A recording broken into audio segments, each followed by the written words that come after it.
नमस्कार सखीनो, मी पायल sweet and spicy किचनमध्ये आपल्या सर्वांचं खूप खूप स्वागत। आज आपण पाहणार आहोत सोलापूर स्पेशल शेंगा पोळी। खमंग खुसखुशीत तुपासोबत खायला एकदम मस्त अशी सोलापूर शेंगा पोळी। चला तर मग आता साहित्य आणि कृतीकडे वळूया। 1 कप शेंगा, अर्धा कप गूळ आणि मूठभर फुटाणे, भाजलेले फुटाणे। प्रथम आपण शेंगा छानसे भाजून घेऊ। नवनवीन टिप्ससह आपण रेसिपी पाहत आहोत। शेंगा भाजताना पहिले कढई फक्त गरम होईपर्यंत गॅस फुल असावा, नंतर मंद आचेवर शेंगा छान भाजून घेणे। छान असे शेंगा भाजून झालेले आहेत। अशी साल निघाली पाहिजे, खूप काळे नको। भाजलेले 1 कप शेंगा मिक्सर मध्ये टाकून त्यासोबतच थोडे मूठभर फुटाणे छान असे दरदरी मिक्सरला वाटून घेऊ।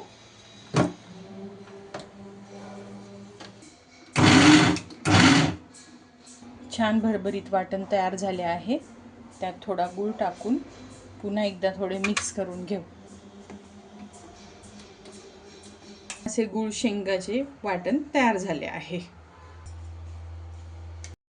पोळी बनवण्यासाठी पीठ मळून घेऊ।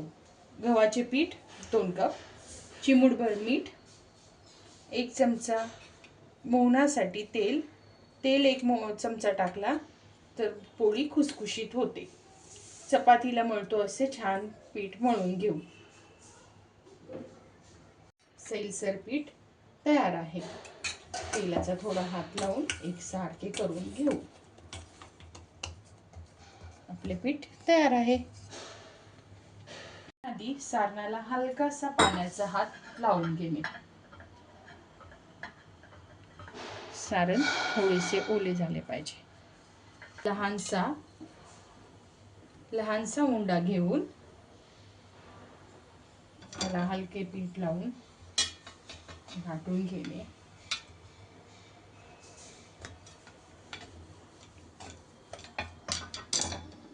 मस्त असे छान भरभरून सारण भरून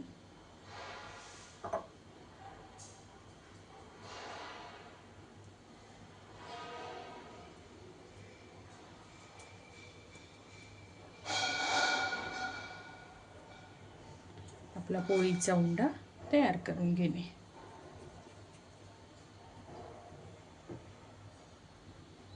सारण सगळीकडे पसरावे म्हणून छान असे दाबून घेणे।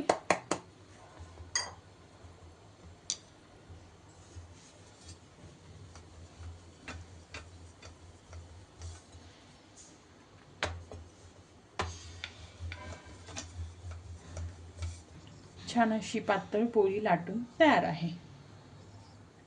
पोळी तव्यावर टाकून घेऊ।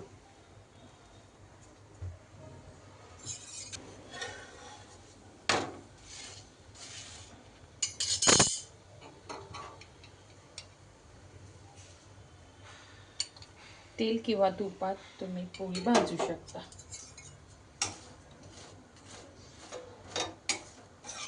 छान असे सर्वीकडे तेल लावून घेणे।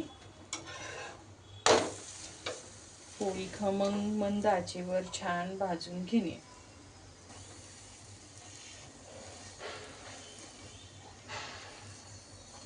आपली पोळी रेडी झाली।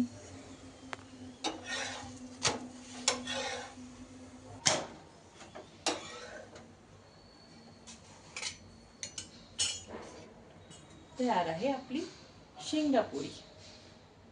आवडला असेल तर लाईक करा, शेअर करा आणि नवनवीन रेसिपींसाठी सबस्क्राईब करा।